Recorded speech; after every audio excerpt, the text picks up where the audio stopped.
Edge is back in fashion, boys. The 90s called, but we're not giving them back their fingerless gloves. Cause we've got Eminence in Shadow, and it's sick. Why do I do this to myself? Anime, similar to my intro sequence there, is no stranger to a healthy dose of edge. SAO built a huge chunk of the most cringe portion of its original fanbase off the back of Kirito being an edgelord in the early episodes of the first season. And other shows like Bleach or Hellsing also gained a lot of their notoriety back in the day from being just darker and leaning into it the way that they did. And of course, similar to that opening sequence a second ago, there are shows that are just pure cringe with their edge, with Akame ga Kill probably being the worst offender in just overall anime edginess. Shows like these normally go into one of two buckets.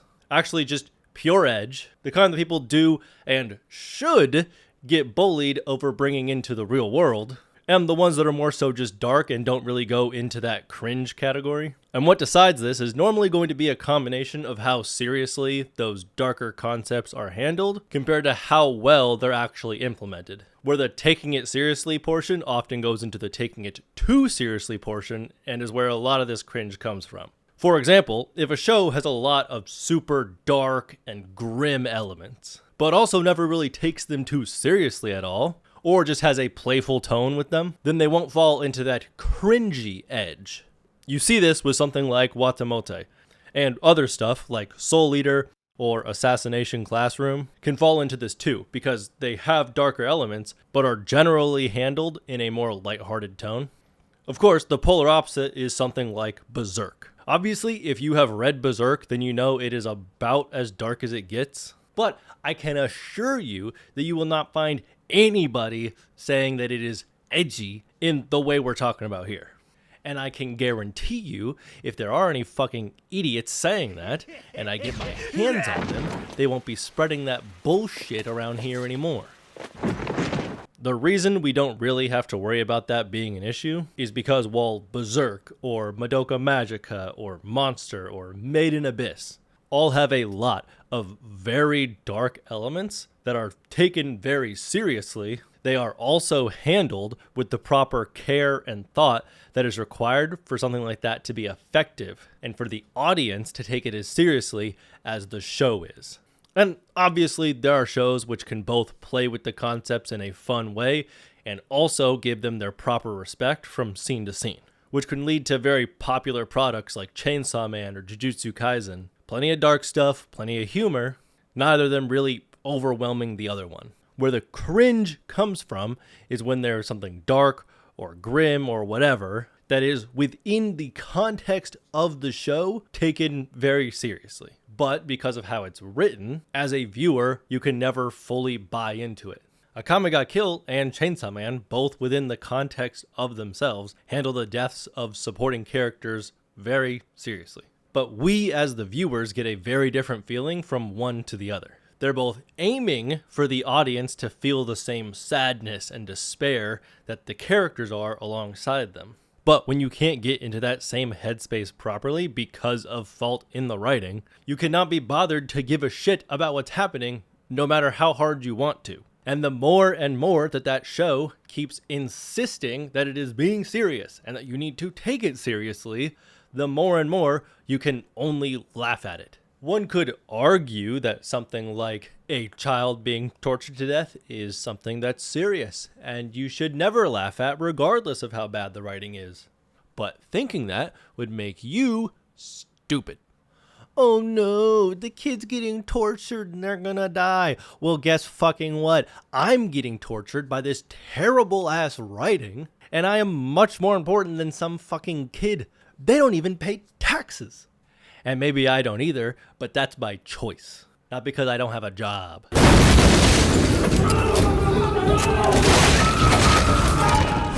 This leads us to Eminence in Shadow, which somehow manages to be the most cringe edge fest I have ever seen, and also completely free of any and all cringe at the exact same time. And it almost doesn't make sense, but at the same time makes fucking perfect sense when you realize how the writers executed this show. And I keep saying show specifically because I have not read the light novel, and a lot of my enjoyment of this show is based off of the comedic timing and vocal performances of the cast. So while I have heard that it is good, I also do not know how to read, so that is irrelevant to me, and we will just be talking about the anime itself. The Eminence in Shadow starts off by introducing us to our main character, Minoru Kagenao. Don't bother remembering the name, it will not come up again. He is a teenager who has a fairly interesting take of the world. He essentially separates everyone into these different categories, most notably background characters and main characters. He considers himself, most of the time, to be just another background character. But away from school in his free time, he has been sneaking off to the woods and secretly studying the blade, or more accurately, the crowbar, and carrying out vigilante justice like a knockoff Batman. Or maybe Robin is more accurate. Specifically, the Jason Todd one, for a reason that you will realize in just a moment. But in this state, he considers himself a main character. And he's actually surprisingly good at what he's doing. Taking out low-level criminals, helping people around his town, and training himself physically. This is until, on what I can only imagine was later described as a drug-fueled bender, this man runs out into the road and he has a fateful encounter with his strongest opponent to date, Truck-kun, who kills him instantly. Obviously, as is tradition, he then wakes up in another world, one of magic and powers. And of course, our main man, now known as Sid, is able to build himself a situation very similar to his one in the previous world, except much more forced and much more ridiculous. Because instead of before on Earth, where it kind of came off in the little bit we did get to see, that he decided to call himself a background character because he was actually just kind of a fucking loser who just didn't have any friends. But now, in this new world, he's from a pretty notable family with a fairly famous sister. So he has to go out of his way to do things to make himself into more of a background character. Purposely performing poorly on tests, making a fool of himself in public, befriending other people who he thinks are the epitome of background characters themselves. All in an attempt to make himself into as much of a background, unnoticeable character as he can manage. Even if it doesn't really work out for him, like, at all. This, of course, only applies to the one side of him. His other side, though, has pretty much evolved from Batman to damn near Superman. Because in this new world powered by magic, he now has the power of God and anime by his side as Shadow. Yep. He calls himself Shadow. But don't worry, it gets better. Or worse, depending on how you look at it. But we'll get to that. Even now, though, with the ability to be much more public and a virtuous hero, thanks to his new powers, he is doing every single thing he can to keep his Batman-esque mystique intact. Because this man is obsessed. And I mean obsessed with his mental image of himself and making sure other people perceive it that same way. He will quite literally let himself get tortured to keep his background character side intact. Or let as many people die as necessary to make sure his mysterious anti-hero has a cooler entrance. To give a little context, his alter ego, even though I think it's more of a Clark Kent Superman kind of thing, where Sid is really the alter ego here, is called Shadow. And his group is called Shadow Garden. His favorite line when introducing himself is, "My name is Shadow, he who lurks in the shadows in order to hunt the shadows." I don't really think I need to say too much on that one. Kinda speaks for itself, and I feel like it explains much more about this character's psyche than it should. In his quest for self-validation, he ends up curing a bunch of kids from cancer, which is not as much of a major plot point as you might think it would be, or maybe as much as it should be. And he actually ends up accidentally indoctrinating these kids into his own followers for a group that he doesn't even know actually exists. And this is where one of the first really interesting spins from this show first comes into play. As he starts to save these other kids from this strange disease that they have, he tells them stories about himself and evil underground organizations and corrupt governments and mad scientists and so much more. Every single word of which is just nonsense he's spitting off the top of the dome. そうだな。黒幕はまだ口にすることはできない。Or at least that's what he thinks. But then, years into the future, he starts to run into different villainous figures who just so happen to work for an organization by the exact same name as the one that he had been making up stories about. Instead of thinking that it must just be some sort of coincidence or something like that, he assumes that it must be the girls that he saved, basically role-playing it all out to entertain and humor him, which, to be honest, is actually kind of the more likely thing to be happening, because the alternative of him somehow accidentally predicting a very complex and secret web of underground organizations, which turns out to be the truth, is honestly a lot more crazy. And this is the type of vibe that the whole show follows along. Crazy shit like an evil terrorist organization being taken super serious to the point of edginess by some characters and not being taken at all serious by others. And most gloriously of all, Sid, or Shadow, in his attempts to try and be as cool and epic as he would like to see himself, ends up doing or saying some of the most cringe things imaginable. But instead of in a different show where you basically have the writers thinking up something they think is cool but is actually cringe, and us having to cringe or laugh at the show itself, it's actually successfully written out where it feels like Sid is the one who's thinking up and saying this cringe ass shit that he keeps spewing out. So instead of laughing at the show, we're laughing at him and along with the show. If your character is always being fashionably late to things so that the story can progress, it can be really annoying. And you're just thinking, oh my god, they're doing it again. There is no way. But if the character is watching the situation unfold, literally thinking to himself how cool it's going to be when he shows up fashionably late, it turns into, oh my god, he's doing it again. There's no way.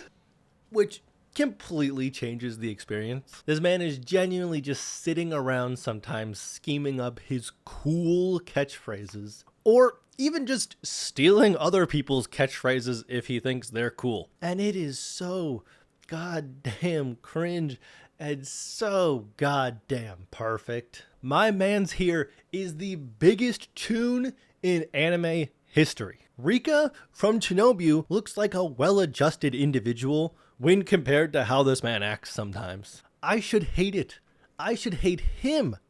But I don't. And the reason all comes down to the writing and execution. Because it is not as simple as make the character say something cringe, point it out, and automatic funny, ha ha ha. In fact, doing that poorly can be very obvious and ends up being way more cringe. That, for me, I think is one of the main reasons why that Velma cartoon fucking sucked so much. Because they would constantly be doing cringe stuff and being, haha, look at it, it's cringe, without actually executing on it properly. It takes actually good comedic timing and writing. And this show might not be the funniest I've ever seen, especially when averaged across the entire show.